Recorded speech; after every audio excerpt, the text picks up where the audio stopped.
ಅಂಚೆ ಮತ ಮರು ಎಣಿಕೆಯಲ್ಲಿ ಜೀವರಾಜ್ಗೆ ಮುನ್ನಡೆ ಅಂತ ಹೇಳಲಾಗುತ್ತೆ. 3 ವರ್ಷಗಳ ಹೋರಾಟಕ್ಕೆ ನನಗೆ ಜಯ ಸಿಕ್ಕಿದೆ ಅಂತ ಅವ್ರು ಹೇಳ್ತಿದ್ದಾರೆ. ಬಹುಮತದಿಂದ ಗೆಲುವು ಸಿಕ್ಕಿದೆ, ಅಧಿಕೃತ ಆದೇಶ ಸಿಗಬೇಕಿದೆ, ಇನ್ನು ಪ್ರಕಟ ಆಗಬೇಕಿದೆ ಅಂತ ಬಿಜೆಪಿ ಅಭ್ಯರ್ಥಿ ಜೀವರಾಜ್ ಗ್ಯಾರಂಟಿ ನ್ಯೂಸ್ ಜೊತೆಗೆ ಮಾತನಾಡಿ ಹೇಳಿಕೆ ಕೊಟ್ಟಿದ್ದಾರೆ. ನನಗೆ ಮುನ್ನಡೆ, ಗೆಲುವು ಅನ್ನೋದನ್ನ ಅಧಿಕೃತವಾಗಿ ಘೋಷಣೆ ಮಾಡೋದು ಒಂದೇ ಬಾಕಿ ಅಂತ. 3 ವರ್ಷಗಳ ಹೋರಾಟಕ್ಕೆ ನನಗೆ ಜಯ ಸಿಕ್ಕಿದೆ ಅಂತ ಅವರೇನೋ ವಿಶ್ವಾಸದಿಂದ ಮಾತನಾಡ್ತಿದ್ದಾರೆ. ಬಟ್ ನಿಜಕ್ಕೂ ಏನಾಗುತ್ತೆ ನೋಡ್ಬೇಕಿದೆ. ಇದೀಗ 12 ಗಂಟೆ ಆಗಿದೆ. ಸೊ ಇದು ವಿಚಾರಕ್ಕೆ ಸಂಬಂಧಪಟ್ಟಂತೆ ಮಾತಾಡೋದಕ್ಕೆ ಬಿಜೆಪಿ ಅಭ್ಯರ್ಥಿಯಾದಂತಹ ಜೀವರಾಜ್ ಅವರು ಇದ್ದಾರೆ. ಅವ್ರನ್ನ ಮಾತಾಡ್ತಾ ಹೋಗ್ತೇನೆ. ಸರ್, ಬೆಳಗ್ಗೆ 9 ಗಂಟೆಯಿಂದ ಸರಿಸುಮಾರು 12 ಗಂಟೆವರೆಗೆ ಮತ ಎಣಿಕೆ ಕೇಂದ್ರದ ಒಳಭಾಗದಲ್ಲಿದ್ರಿ. ಸೊ ಏನೆಲ್ಲ ಆಯ್ತು? ಬೆಳಿಗ್ಗೆ 7 ಗಂಟೆಯಿಂದ ಇದ್ದೀವಿ.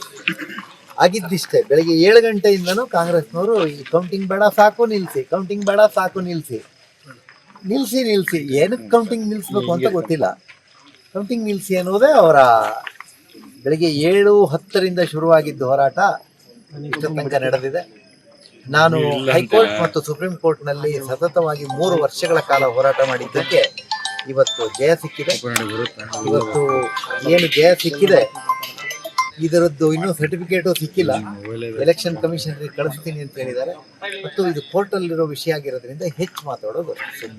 ಸರ್, ಎಷ್ಟು ಮತಗಳ ಅಂತರದಿಂದ ಒಂದು ನನಗೆ EVM ಇಂದು ಇನ್ನೂ ಟೋಟಲ್ ಇದಿಲ್ಲ.